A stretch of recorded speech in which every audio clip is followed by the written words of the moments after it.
बिस्मिल्लाहिर्रहमानिर्रहीम। अस्सलाम वालेकुम व्यूअर्स, कैसे हैं आप सब। उम्मीद करती हूँ कि सब ठीक होंगे और अल्लाह ताला से दुआ है कि हम सबको जहाँ जहाँ हैं खुश रखे, आबाद रखे और अपनी ख़ास हिफ्ज़ व ईमान में रखें। इसी प्यारी सी दुआ के साथ स्टार्ट करते हैं आज का व्लॉग। तो यहाँ पर टाइम है सुबह का और मैं अदा कर रही थी फ़जर की नमाज़। फ़जर की नमाज़ अदा कर लेने के बाद मैं आ गई थी किचन में बच्चों के लिए नाश्ता बनाने। और नाश्ते में आज मैं बना रही थी पराठे और साथ में रात को मैंने चने की दाल बनाई थी तो उसी का सालन मैंने गरम कर लिया था और साथ में बच्चों के लिए एक एक गिलास दूध का बना लिया था।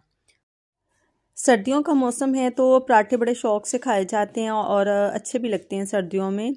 नहीं तो जब गर्मियों का मौसम होता है तो बहुत हल्का फुल्का सा नाश्ता बनता है। अक्सर लस्सी और डबल रोटी का ही नाश्ता बच्चे शौक़ से करते हैं। तो पराठे जो हैं वो ज़्यादा हमारे यहाँ सर्दियों में ही खाए जाते हैं। तो यहाँ पर मैं स्क्वायर शेप के पराठे बना रही थी। बहुत ही ये क्रिस्पी से बनकर तैयार होते हैं और इतना टेस्ट आता है ना इनका। पेड़े की शेप बना लेने के बाद मैंने ना इसको 10 मिनट के लिए रेस्ट दे दिया था। इससे इसकी जो लेयर्स होती हैं ना बहुत अच्छी बनती हैं और ये बहुत ही क्रिस्पी सा बनकर तैयार हो जाता है। तो यहाँ पर जब तक हमारा जो पराठा है वो पक रहा है तो मैं आप लोगों को याद करवाती चलूँ। अगर आप मेरे चैनल पे न्यू हैं और अभी तक आपने मेरे चैनल को सब्सक्राइब नहीं किया तो काइंडली मेरे चैनल को सब्सक्राइब भी कर लीजिए, लाइक कर लीजिए और कमेंट्स में भी मुझे बताया कीजिए कि आपको मेरी वीडियोस कैसी लगती हैं। तो यहाँ पर बातों ही बातों में मेरा बहुत ही मज़ेदार क्रिस्पी सा जो पराठा है ना वो बनकर तैयार हो चुका है। अब हम इसको डिश आउट कर लेंगे और जो मैंने दाल गर्म की थी उसके साथ सर्व करेंगे।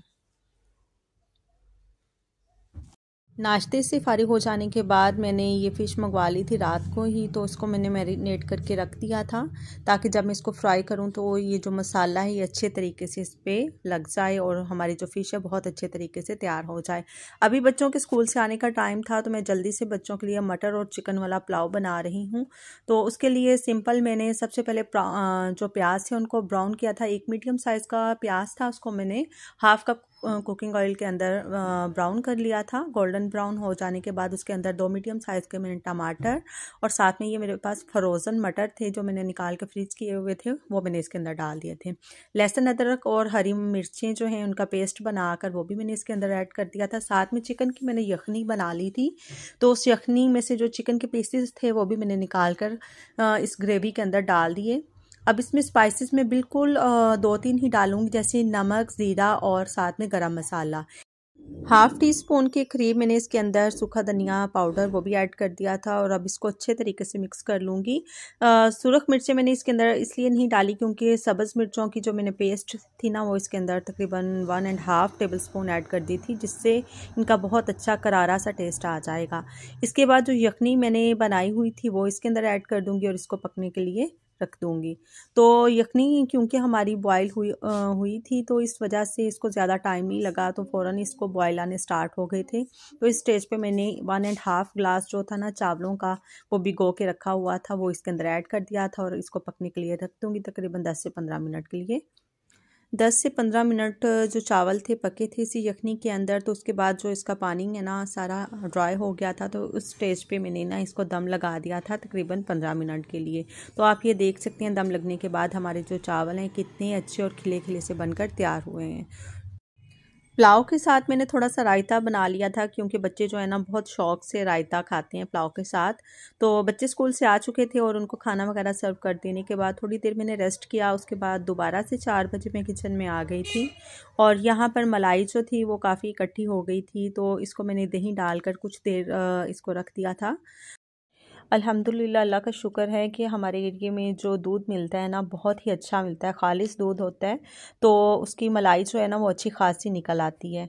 तो महीने में 2 दफ़ा अल्हम्दुलिल्लाह मैं उसका मक्खन वगैरह निकाल कर और अच्छी खासी जो होती है ना देसी घी वो घर पर ही बना लेती हूँ। बहुत ही अच्छा और खुशबूदार हमारा जो देसी घी है और सबसे बढ़ के ये कि हमें पता होता है कि हमने ख़ुद अपने हाथों से बनाया है, इसमें कोई भी आर्टिफिशियल फूड कलर या कोई भी केमिकल वगैरह इस्तेमाल नहीं किया।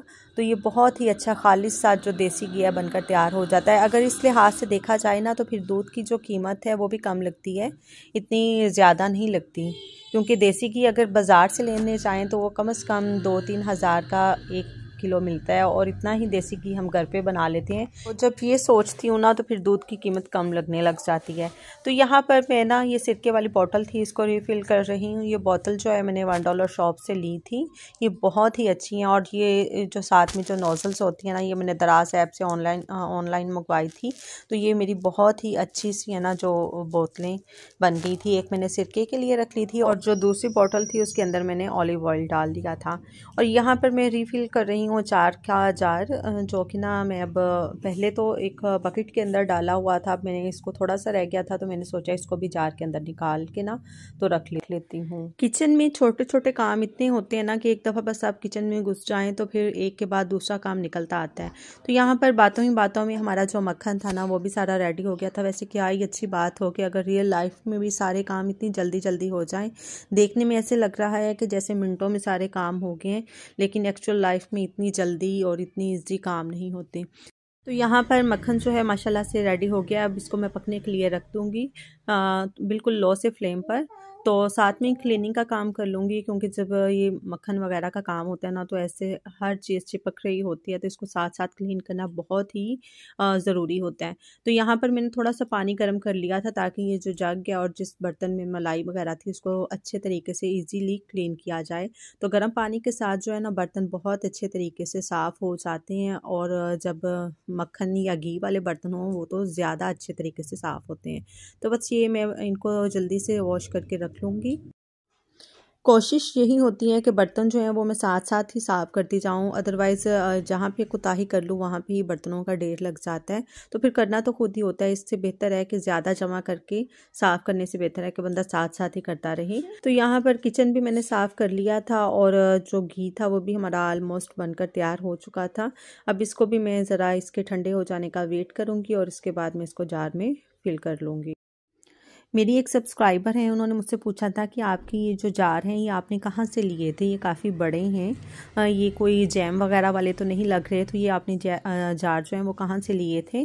तो उनको मैं बताती चलूँ कि ये जो जार हैं ये मेरी मदर इन लॉ ने मुझे गिफ्ट किए थे।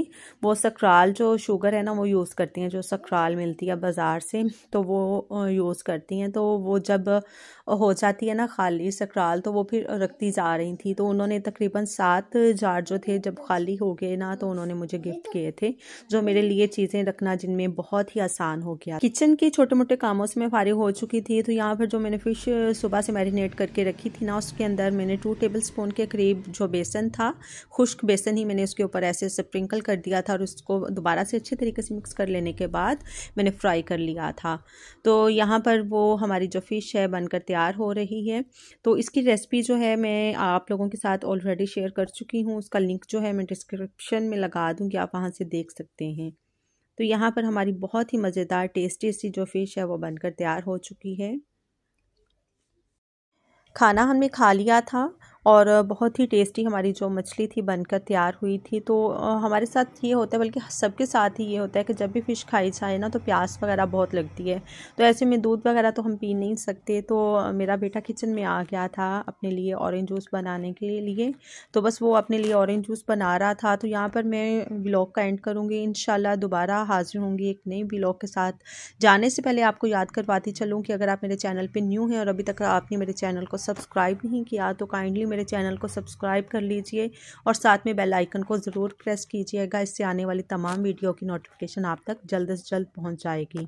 साथ में लाइक ज़रूर कीजिएगा, मेरी वीडियोस को अपने फ्रेंड्स के साथ, अपनी फैमिली के साथ ज़रूर शेयर कीजिएगा और मुझे कमेंट्स में ज़रूर बताइएगा कि आपको मेरी वीडियोस कैसी लगती हैं। दुआओं में याद रखिएगा। इंशाल्लाह दोबारा हाजिर होंगी एक नई वीडियो के साथ। तब तक अपना बहुत सारा ख्याल रखिएगा। मुझे दीजिए इजाज़त। अल्लाह हाफिज़।